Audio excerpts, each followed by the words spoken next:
we can get pH very, very complicated. But we're going to try and simplify pH by basically defining pH as how acidic or how basic water is. Okay. Basically, that's what it is. Sure. Right? So we can say that water is right about here at pH 7. So the more you shift the pH to the right towards a degree of 14 to the right and to the left to 0, as you move left, you get more acidic, and as you move right, you get more basic. And we're going to touch on that. Now, by having the pH of something, you affect a lot of factors. You could affect how the solution behaves. So the condition of the chemistry. You could affect basically how nutrients work, microbial activities, a whole series of things that are affected by pH. So pH is important in a lot of factors. I know you'd be interested in this, Jimmy, because brewery. That's big. So it affects pH, affects the quality of my beverage. Yes, absolutely. Because without a proper pH, your microbial activity won't work that well. Yeah. So you won't get alcohol being produced. So that can affect the percentage of alcohol in the finished goods and things too? You won't get alcohol if the pH is too high or too low. We don't want that. Because the microbes won't work. Your bacteria won't work. It affects your swimming pool. Yeah. pH, your pH is too high or too low, affects your skin, affects your eyes. And it affects the microbial activities of your sanitizer that controls the microbial activities in the pool. So if you want to kill the bugs in the pool and keep the water nice and safe, the pH is important. So I guess the same thing. I mean, if you had a hot tub, for instance, I know some people get itchy skin when they're in a hot tub, maybe too long or whatever, but it's probably pH you're saying has a direct relation to that. Absolutely. It's not, the pH either too high or too low. Yeah, yeah. You see? Now, can I ask you a question? What does pH stand for?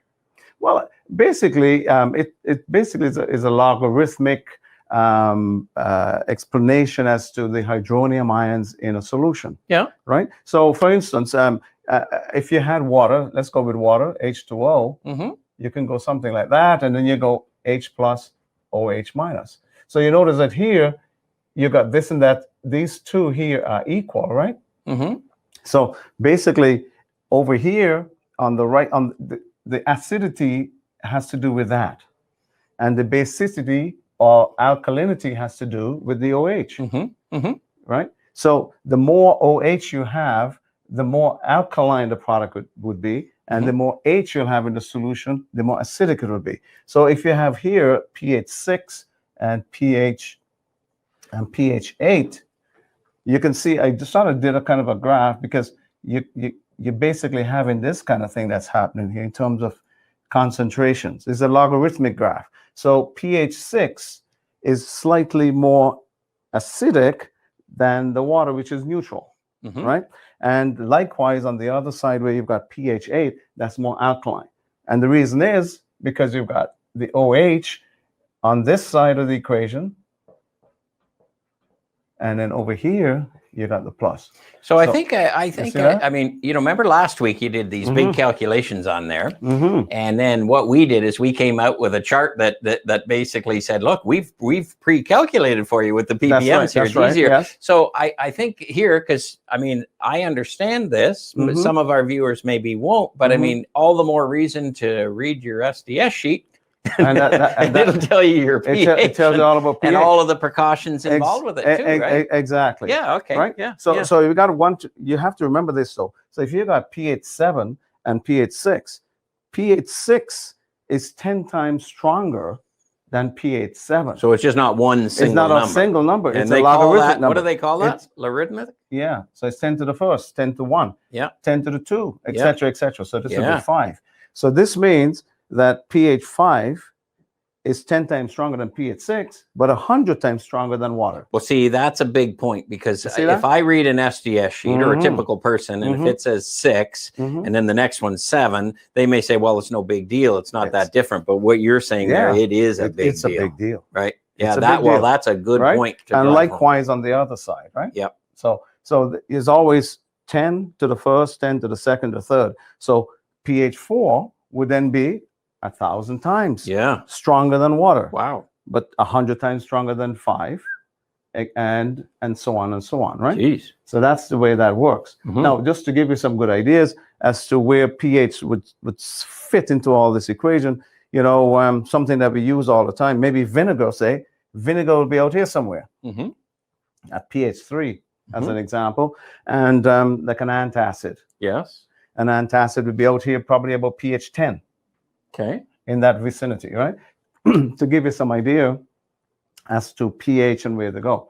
Lemon juice would be maybe a pH 4, etc., etc. Mm-hmm. All right. Now, so we're going to come to that in terms of okay, why is this important?